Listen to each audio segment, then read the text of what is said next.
तो पिछले सूत्र में बताया था जैसे कर्म होंगे उसके अनुसार वैसा फल मिलेगा। अच्छे कर्म किए तो मनुष्य का जन्म, बुरे कर्म किए तो पशु पक्षी का, कीड़े मकोड़े, वृक्ष वनस्पति का। जैसे कर्म वैसा फल,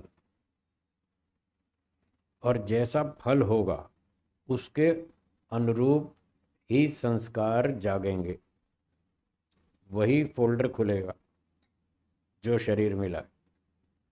ऊंट का शरीर मिला तो ऊंट वाला फोल्डर खुलेगा और ऊंट वाले संस्कार प्रकट हो जाएंगे।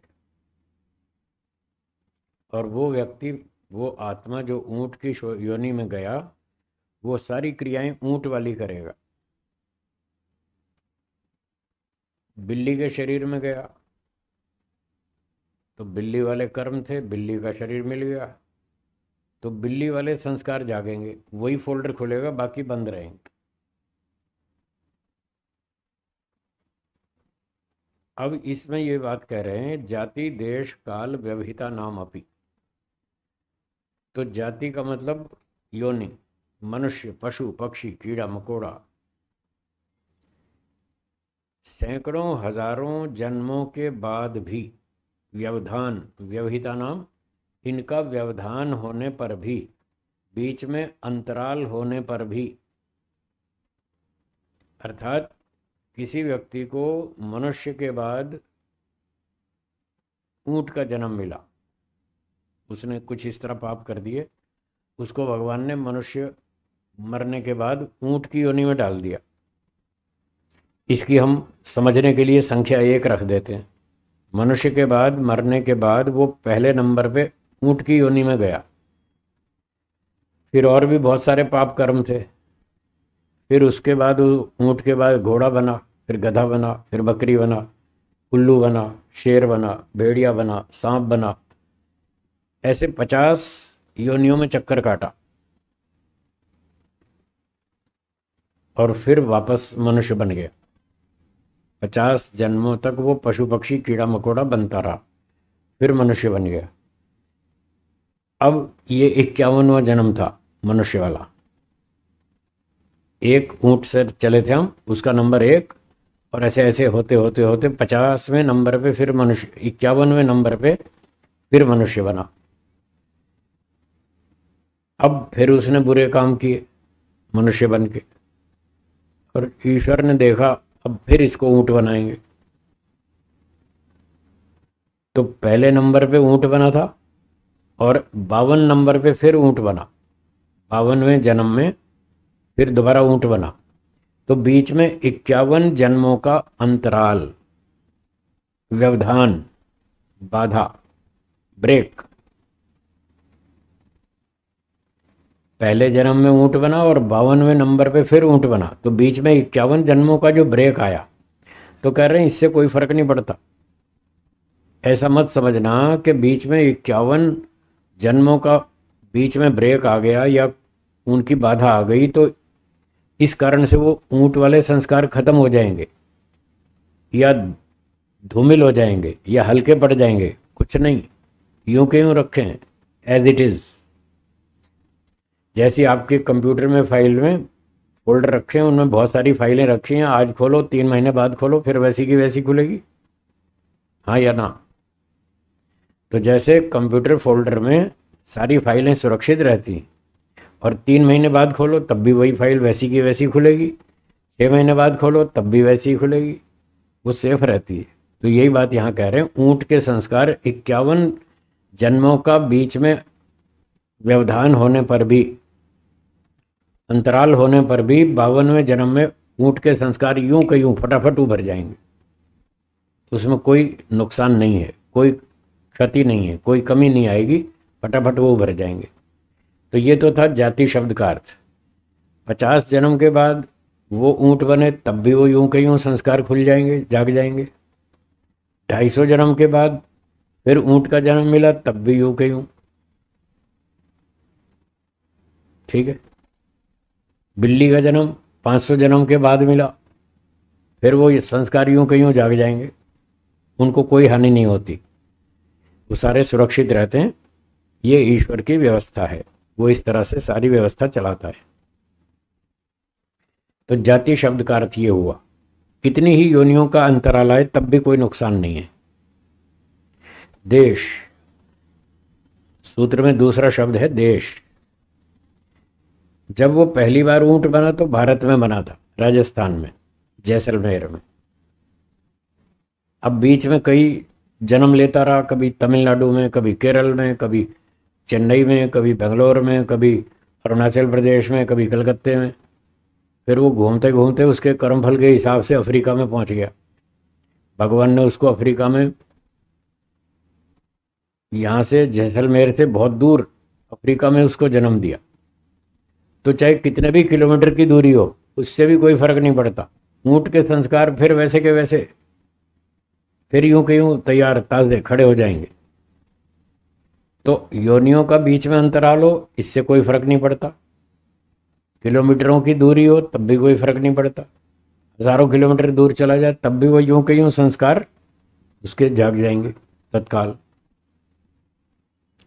तो जाति, देश और काल, तीसरा शब्द क्या है? काल है ना। तो काल का भी गैप आ जाए, 10,000 साल के बाद बना ऊंट, तो काल से भी फर्क नहीं पड़ता। वो यूं के यूं ताजे के ताजे फटाफट जाग जाएंगे। हजारों साल बाद भी, हजारों योनियों के बाद भी, हजारों मीलों की दूरी के बाद भी कोई फर्क नहीं पड़ेगा। तत्काल वो यूं के यूं ताजे जाग जाएंगे। इसलिए ये संस्कारों की व्यवस्था इस तरह से समझनी चाहिए। और इस धरती से दूसरी धरती पे और भी ज़्यादा करोड़ों किलोमीटर का डिस्टेंस है, दूरी है। इतनी दूर पर भी मान लो इस पृथ्वी से किसी और पृथ्वी पे भी जन्म दे दिया ईश्वर ने उसके कर्मानुसार, वहाँ भी उसके संस्कार वो यूं के यूं फिर यूं के यूं जाग जाएंगे, कोई फर्क नहीं पड़ता इससे। ये संस्कारों की व्यवस्था बताई। बोलिए, ठीक है। अभी 1 मिनट और रुक जाओ, सूत्र पूरा कर लें। हाँ, तो जाति, देश, काल, व्यवहिता नाम अपि अनंतर्यम, इतना व्यवधान होने पर भी अनंतर्यम, वो तत्काल यूं के यूं तत्काल खड़े हो जाएंगे संस्कार। क्यों खड़े हो जाएंगे? स्मृति संस्कार और एक रूपत्वात्, ये हेतु है। स्मृति और संस्कार एक रूप होने से, एक रूप का मतलब एक जैसे होने से।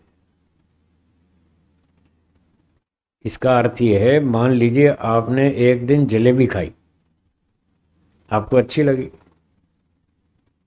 तो आपके मन पर जलेबी का संस्कार पड़ गया। 10 दिन बाद आपको याद आया कि मैंने 10 दिन पहले क्या खाया था, कौन सी मिठाई खाई थी, तो आपको क्या याद आएगा? जलेबी याद आएगी। ये जो याद आई, ये है स्मृति। ये स्मृति किससे पैदा हुई? संस्कार से। कौन से संस्कार से? जलेबी वाले संस्कार से। आपने 10 दिन पहले जलेबी खाई और 10 दिन बाद आपको फिर स्मृति उत्पन्न हुई, तो गुलाब जामुन की स्मृति उत्पन्न नहीं होगी।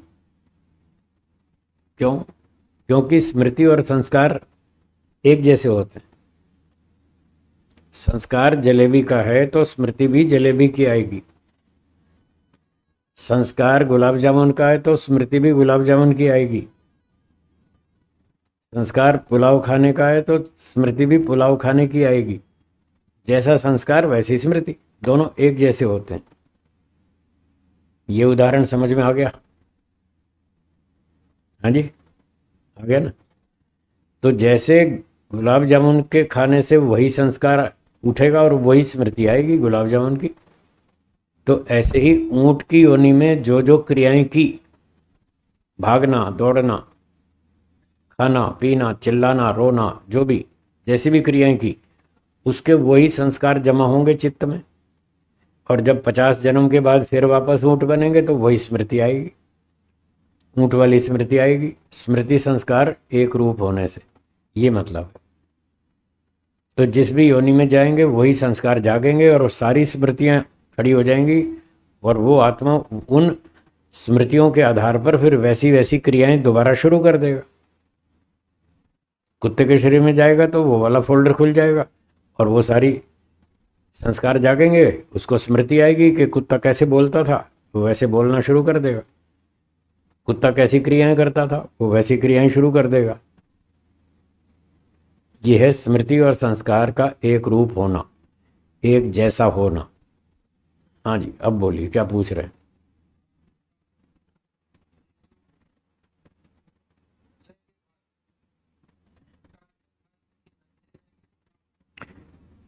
आपका प्रश्न है प्रलय के बाद भी संस्कार वैसे ही रहेंगे क्या?